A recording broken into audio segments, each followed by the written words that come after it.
everyone. My name is Denise Coleman, and I'm here with the National Sports Media Association. And today I'm talking to Mr. Morgan. How are you doing today? I'm great. You can call me Craig. Okay. Before we get started, can you give me a brief introduction of yourself and some background information? Sure. I'll try to keep it brief because I've worked for a lot of media outlets over the past few years. Basically, what I would say is that I've covered the National Hockey League for the past quarter century for a variety of outlets that include a couple local newspapers, the East Valley Tribune, AZ Central, as well as some national sites like The Athletic, CBS, Fox, and most recently, All City Sports, which had a bureau here, PHNX Sports. So mostly covering the Coyotes, but doing a fair amount of national content as well. Wow. Well, that's amazing. Um, what does a typical day in your life look like currently? Well, it's changed dramatically, and that is a statement about this industry and how volatile it is. I'm no longer with PHNX. I'm actually my main job is outside of sports journalism altogether, but I am keeping my hand in sports journalism. I guess we can say this because this will come out after I've announced, but I have just recently contracted to write for the Utah Hockey Club's website, the team that was the Coyotes here in Arizona. So I'm going to be doing a lot of content for them. I'm also going to be writing on my Substack covering basically every facet of Arizona hockey, whether it's the youth level, Arizona State University, which has a Division I program, and then the efforts to bring the National Hockey League back to Arizona because I've been a part of it for so long. And I know that there are groups working to do just that, and the NHL is absolutely open to it. So I have a different job now with a nonprofit that dominates my days, but then I have all this free time, and they've granted me the license to pursue freelance on these in these other areas. Okay. How did you get interested in the broadcasting industry? Well, most of mine was actually print initially. I didn't do a lot of broadcasts other than being a guest on shows, as a beat writer, and until I went to All City Sports to PHNX. Their model includes 5 YouTube shows per week, so it was a lot. Um, I can't say I had a ton of experience in the broadcast medium, as I said, other than as a guest or doing occasional podcasts, but I think they wanted me for my expertise on the Coyotes, and I really grew to love it actually because I had 2 other show hosts with me. We got to talk a lot about the team, about the game, really dive in depth. I think it gave me opportunities that I didn't necessarily have on the print side because we could have guests. We could bring on the commissioner of the National Hockey League, for instance, who was a guest on our show. We could bring on agents. We could bring on other reporters. So we could really dive into a topic in a different format. And I think with a lot more fun, a lot more entertainment involved than necessarily goes into the print version of a story. Are there any stories that have stuck with you throughout your career? Well, I would probably say it's the entire Coyote saga that has stuck with me through because I've covered it from start to finish. Sadly, the finish was them relocating to Salt Lake City, but it's just been a drama-filled story. Whether it was ownership uncertainty, the desire to try and get a new arena built in the valley. I think they had something like 12 different proposed sites, all of which failed. So I mean, I could go through a lot of features that I've really enjoyed writing, but I think it's the entire saga of the Coyotes that sticks with me the most. Some people have told me I really should write the book. I'm not thoroughly convinced that I'm going to do that yet. Maybe I'm waiting for the happy ending when they come back, and maybe that I'll write it then. But it has been it has been my privilege, really, to be the connection between this franchise and the public, to really let them know I have been the voice of the Coyotes for a very long time, letting the public know what is happening with this team, whether it's on the ice or, as I said earlier, in their pursuit of an arena and trying to stay in the valley. Hmm. What's some advice you'd give young adults looking to enter the broadcasting industry?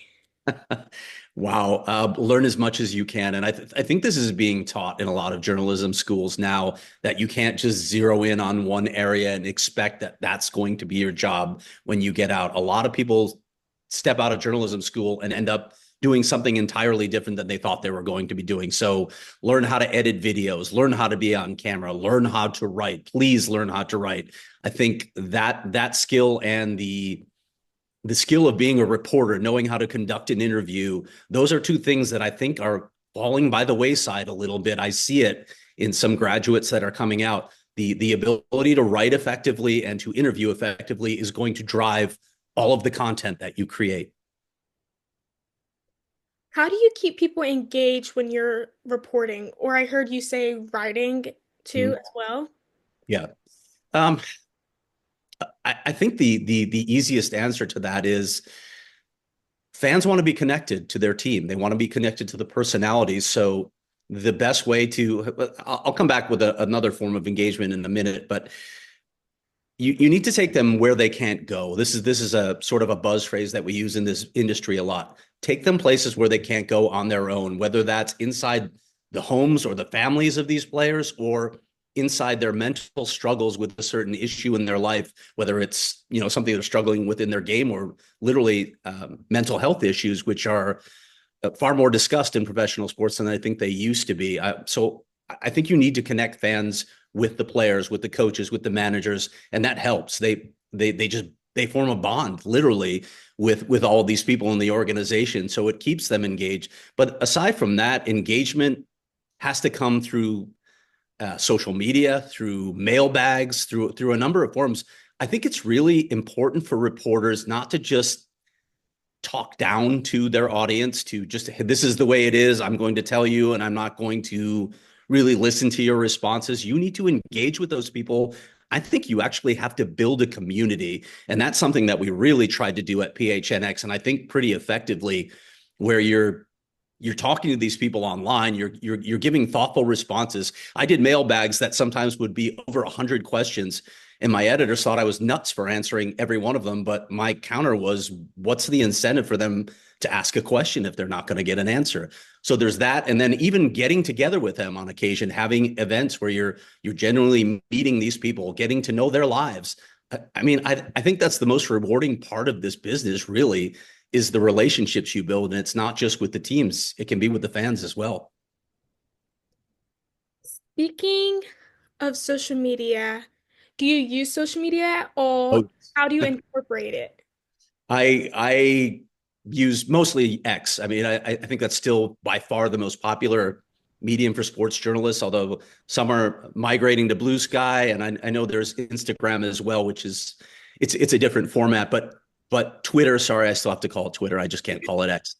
That's where most sports journalism occurs in terms of social media, and I tweet a lot and I do engage with fans. So I will, whether it's, if I'm covering a game, I'll try to give them not just a play by play, because they already see that when they're watching the game. I'll try to give them context. I'll do the same thing when I'm writing a feature story. When people ask me questions, I'll try to give them more depth. But again, the way I incorporate it is I engage with my audience. I think it's vital if you want to build a following, if you want to be a successful journalist. You can't just tweet what your story is, tweet what your thoughts are, and then just ignore all the replies. You have to be open, and you have to respond to those replies. I had an editor very early in my career tell me that journalists are public servants, and I believe that, and I've always held that belief, and I've tried to use it as an example for how I should conduct myself in this industry. What excites you most about the future of sports broadcasting? Oof, that is a good question. I don't know, because I don't know where it's going. It has changed so much in the past 15 years alone. I guess I'm interested in how we can continue to pull back the curtain and take people inside. I think broadcast journalism is doing a much better job of that. I watch some of the video features that I see, and they're understanding the necessity of that, right? That's what people want more than anything. But I don't like to predict the future, because I've been wrong so many times about where this industry is going. But I am curious what's going to happen with this volatile industry where, let's be honest, the revenue models are very difficult in media right now. So I'm curious how they're going to solve all that to keep this train rolling, and make sure that we're still providing people with the information that they want. Out of all the sports you've covered, what is one sport that you've always enjoyed covering? It's hockey without question, and that's why I've been doing it. Now I didn't even tell you this, but I covered the National Football League for 9 years. I covered the NBA for 10 years, but I've always covered hockey. I grew up in hockey, and that's the reason for it. My dad was a coach. He coached me early. I played from age 6 through college. I coached. And then as I said, I covered it, and I've tried to help grow the game here in Arizona. So it's without a doubt hockey. I enjoy those other sports that I mentioned, but hockey is definitely my passion. I heard you say you played in college. What college did you play for? Wesleyan University in Middletown, Connecticut. It's a Wow. Division III program. Yeah, I was a goalie, believe it or not. And I know you can't see how tall I am, but it was probably the last era where someone as short as me could play goal. Actually, I've heard of that school. I'm a swimmer myself, so Oh, I actually talked with them a little bit because I was deciding if I wanted to swim in college or not. hmm. But no, it's a great school. Well, I just want to thank you so much for allowing me to interview today, and congratulations on your National Sports Media Association Award 2024. Thank you so much, Denise. It was nice talking to you. Good Oh, luck getting this entire project put together. thank you so much. Have a Take good day. care.